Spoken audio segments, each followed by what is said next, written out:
খাবার গ্রহণ করবে এবং মেয়ে পাখিটাকে খাওয়াই দেবে এবং তাদের মধ্যে নাচানাচির একটা স্বভাব দেখা যাবে। এছাড়াও ছেলে ও মেয়ে পাখি পরস্পরকে ঠোঁট দিয়ে চুলকায় দিবে, এমনটা দেখা যাবে। 2 নম্বর, ডিম পাড়ার পূর্ব সত্ত্বেও পাখিরা মেটিং করবে। মিটিংয়ের 15 দিনের মধ্যে বাজিকের পাখি ডিম পাড়ে। যদিও শারীরিক লক্ষণ দেখে পাখিটি ডিম পারবে কিনা তা বুঝতে পারা একটু কঠিন, তবে এই সময় মেয়ে পাখির ভেন্ট হালকা ফুলে থাকবে। তবে বাহ্যিক লক্ষণ দেখে অনেকটা বোঝা যায় এ সময় মেয়ে পাখিটিকে দিনের বেশিরভাগ সময় হাড়ির ভেতরে বসে থাকতে দেখা যাবে।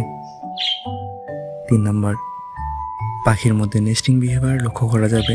তারা তাদের ডিম পাড়ার জায়গা ঘুরে ঘুরে দেখবে, যাতে এটা বাচ্চা উৎপাদনের জন্য উপযুক্ত মনে হয়।